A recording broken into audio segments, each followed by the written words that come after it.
This episode is sponsored by the 210 Collective at EXP.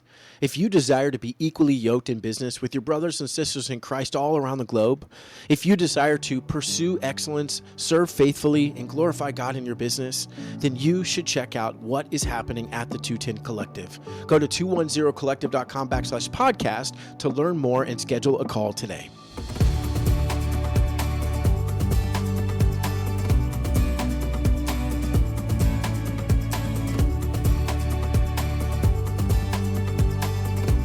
Real estate agents, stop letting real estate run your life. I get it, guys. I'm an agent too. I have been for 11 years, and I understand that we all fall into this same trap.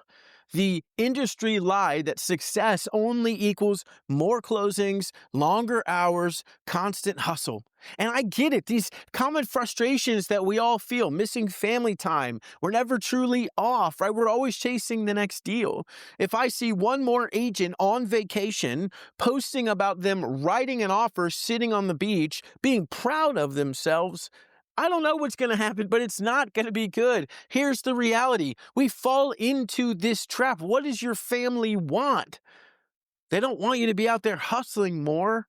They want you to be present right where you are.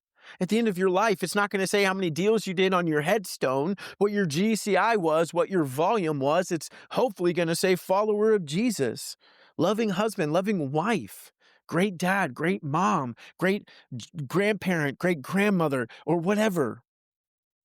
Look, I understand you're not lazy or broken. It's the system that you've been handed. It's unsustainable. When I say, what does success mean to you? When I ask any average real estate agent, what is success? They're going to say, well, they sell a lot of homes. They make a lot of money, right? Maybe they drive a nice car, whatever it is. But that's a lie. Now, maybe that's true. But I remember an agent in my market, I'm not going to say the name, but I remember an agent in my market was getting awarded with the #1 agent at Realtor Prom. People coming up, cheering for him, taking selfies with him, posting about how great of a year he had. But it was well known that not only was he the #1 agent that year, he had lost his marriage. He was no longer talking to one of his kids. So maybe he won the award and he was selling all the homes, but he was going home to an empty house. Is that success? So how do we stop letting real estate run our lives? Number one, we've just got to realize there's a problem with the definition of success, not just for us as believers, but for the industry as a whole. Okay, number two, we need to reframe success. Hey, faithful agents, I know I said it before, but I mean it this time. Pause what you're doing, go to faithfulagent.com or click it in the show notes, and it's going to take you directly to my Faithful Agent ebook. 10 chapters packed with value, nice and short. It's going to give you actionable steps after each chapter. I hope this is a blessing to you. I wrote it for you. Pause what you're doing, go grab the ebook right now. It's going to be a blessing in your business. Now back to the episode.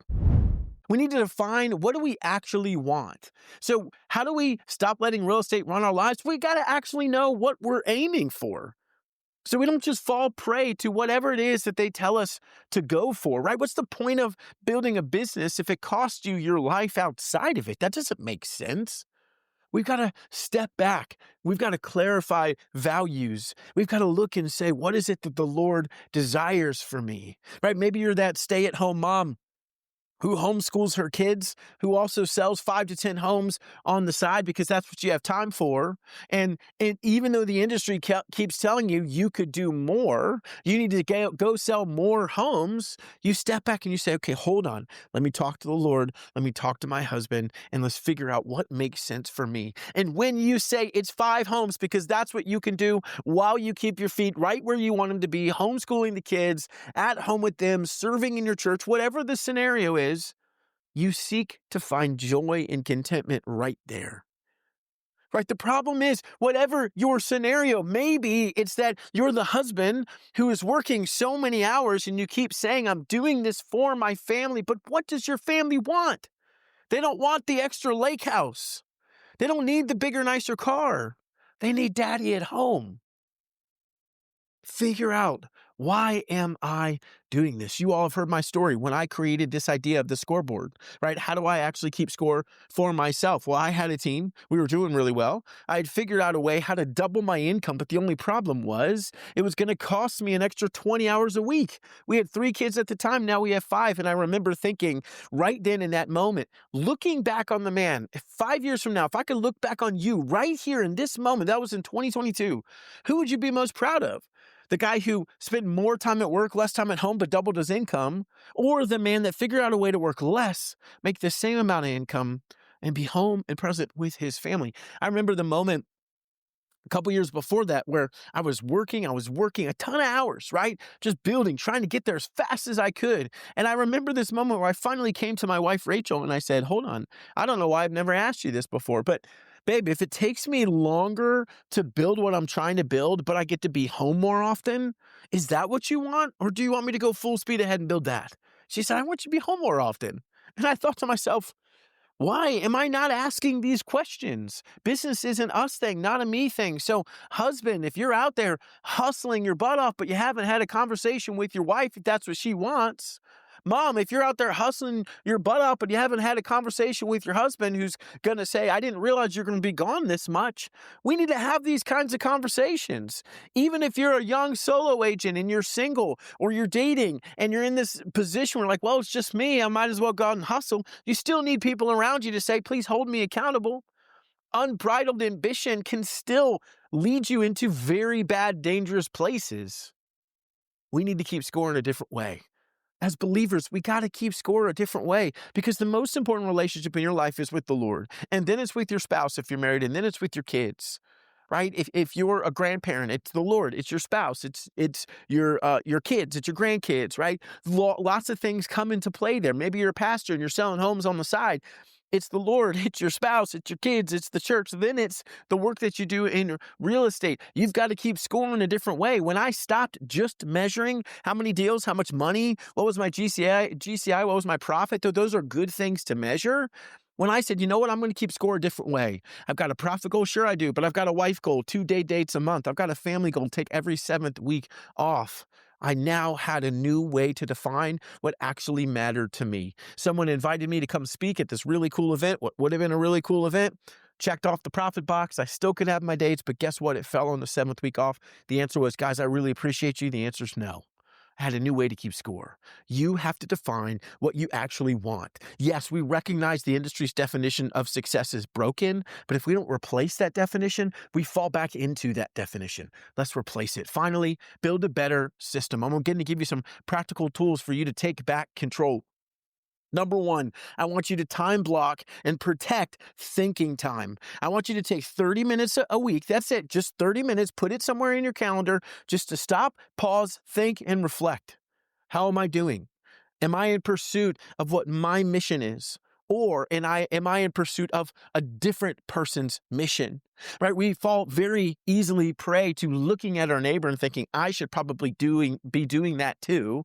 If they're selling 100 homes, I guess I should. If they're selling 10, I guess I should. If they're going to that conference, I guess I should. 30 minutes a week, just stop, pause. Lord, am I on mission? Am I living out the mission with my business that you've called me to? That's hard. Y'all, it's hard for me to pause. Pause, block that time, pay attention, think, ask the Lord, am I on the mission you want me to be? Your mission is not the same as your neighbor. Your mission is not the same as your broker. Your mission is not the same as your team leader, not the same as your agent, not the same as anyone else. You have your own mission. Lord, am I on mission? Pay attention to those things. Reset when you need to reset. All right. Number 2, how do we build a better system? What are the practical tools to take back control? Delegate or automate repeatable tasks. So, okay, you continue to do this transaction work. Maybe you could go hire someone for $400 a deal and buy back all of that time, right? Maybe you continually have to create different social media posts and it takes you forever to come up with the concepts. Maybe you work with ChatGPT. It helps you think through it. There's another conversation there, but maybe it helps you think through it. Maybe you're out showing houses all day, every day. That's why you're always gone on Saturday. You never come to the soccer game. You're even late to church on Sundays. You know what? Maybe you need to go find a showing assistant, someone who can open doors for you. Delegate some of those tasks. If you're going to protect your life, if you're going to make sure that real estate is not running your life, but you are in control of where your feet want to be and are going to be on any given day, you got to build a better system. Time block. Think about it. Am I on mission? Number two, delegate or automate repeatable tasks. And finally, set boundaries with clients. You can't serve well being on call 24/7. When I was early on in my career, I remember how scary it was to sit down with my clients. And this is what I do. In my meeting, I'd say, here's my hours. I'm available 8 to 7, Monday through Friday, Saturday by appointment. I'm off on Sundays. Now, the only reason I'm going to engage on Sundays is if we're actively negotiating and you are going to miss out on something because I'm not working, I'm going to show up and help you. Otherwise, that's the day for my family. That's the day for the Lord, right? And then I'd say, and Wednesdays is date night. After 5, you're not going to get a hold of me. Now, they thought, wow, 8 to 7, that's long hours. I wasn't working the whole time. I might have been available, right? But at 7 o'clock, my phone shut off. I'll get to it the next day. 5 o'clock on Wednesdays, date night. I can't tell you how scared I was at the beginning, but no one ever had a problem with it. And then I'd get voice messages on Wednesday night, someone saying, Garrett, I know it's date night. Please don't call me back, but let me know in the morning when you get a chance. I'd love to connect. The reality is, I know the industry tells us we got to be open 24/7. When I started implementing that rule, it wasn't my client that had a problem. It was another agent. I got a voicemail from an agent on a Sunday that I listened to Monday morning. This guy legitimately cussing me out because he said, you have to be available when we need you. This is real estate. Work 24/7, blah, blah, blah. So I remember calling him back and he said, hey, we got the termite moisture inspection back. I needed to get it to you. I'm thinking, bro, this was not immediate. This was not urgent. So much so that I should pull off my Sabbath away from my family just for you to tell me that? You don't get to dictate what my life looks like. The Lord does. My family does, right? You don't have to be available 24/7. I'll give you one more example. I was competing on a listing with a discount broker. This discount broker, very well known in our market, a good agent, right? I'm competing on this listing. Well, I go to the listing appointment and the next day I have broken into my schedule what I called Garrett time at the time. This was probably 2017, called Garrett time. And I was going to the pool for 2 hours, shutting on my phone, just getting there, relaxing, right? Trying to take a break. Actually sounds amazing right now. I should do that again. Trying to take a break. Well, I come back. I have multiple missed calls from this potential seller. And one of them is a voicemail. The voicemail says, Garrett, if you're not the agent that's going to answer right when I call, then you're not the agent for me. Call me back. So I call this gentleman back and he's telling me, how can you not answer? You got to answer if you're going to build a business, blah, blah, blah, blah. And I said, listen, I'm not going to say his name. And I said, listen, sir, I totally respect what you're saying, but I just need you to know that I prioritize making sure that I take care of my family, take care of myself, and take care of my people. I can't do all of it at once. I've got to be really intentional with my time. If you're looking for an agent who is available to you 24/7, I respect that. Please do not hire me because that's not me. We hung up. Next day he calls me and says, Garrett, I want to go with you. Keep in mind, I said I'm not going to be available to him whenever he wants me, and I was charging more. He still chose me. I said, why, sir, did you choose me? He said, Garrett, because I actually realized you really do protect and you prioritize what matters, and I appreciate that about you. Will you come help me? So we got that. We sold the home, right? You got to set boundaries with clients. They will respect that. But if you don't respect yourself, they won't respect you. If you don't respect your family enough to say, guys, 6 o'clock, I'm at dinner time, 6 to 7, I'm going to have my phone off. But after that, if there's something urgent, text me and I'll take a look at it. If you don't set the boundary, they're going to take advantage of you. Set the boundary. So what are the 3 practical, actionable steps? Number 1, block off time to think, 30 minutes. Am I on mission? Where did I go off mission? How do I protect it next week? Number 2, delegate or automate repeatable tasks. And finally, set boundaries with clients. Systems create freedom. They're not restriction. They create freedom for you. Put these things in, pay attention, stop to think, protect your time, protect your family's time, put the phone away. Ultimately, you can build a business that works for your life, not a business the other way around, where your life is supposed to support your business. No, no, no, no, no. Your business is supposed to support your life. In the hierarchy of attention, my friends, it's the Lord, it's your spouse, it's your kids, and then it's your work. That is the right order. So I encourage you, go grab my free ebook, the Faithful Agent ebook. I know I've mentioned it here, but go to faithfulagent.com. It's going to take you right to my ebook. It's going to help you as you focus on how do you build a business that is more glorifying and honoring to the Lord and is more effective. 10 chapters, short and easy. Each one is going to have an actionable step. Go grab that. It's right here below in the show notes. So if you're watching on YouTube, it's right here in the comment section. And if you feel like your business and your life is not where you want them to be and you need more help than that, I hope you'll go to 210collective.com, 210collective.com, grab a time on there to schedule a call with me. I'd love to hear what's going on, how I can support you, and maybe the 210 Collective might be a way to support you as well. For now, go to faithfulagent.com, grab that free ebook. It's going to make a difference in your life. I hope, faithful agents, that as you think through these things, as you pray through these things, you'll figure out a way. How do I stop letting real estate run my life?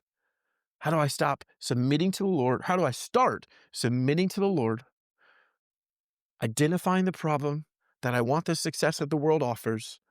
Step 2, reframing what success looks like from a biblical lens. And finally, use better tools and systems to actually go achieve that life. I love you, faithful agents. I want nothing more or nothing less for you. I don't even know how to say that phrase. You know what I mean. What I want for you is that this business will be a blessing to you. It'll be a blessing to those around you. It won't take from our lives and those around us. It'll give to our lives and those around us. And ultimately, it'll give to the King. I love you, faithful agents. I pray this was a blessing to you. I will see you next week. This episode is sponsored by the 210 Collective at EXP. If you desire to be equally yoked in business with your brothers and sisters in Christ all around the globe, if you desire to pursue excellence, serve faithfully, and glorify God in your business, then you should check out what is happening at the 210 Collective. Go to 210collective.com/podcast to learn more and schedule a call today.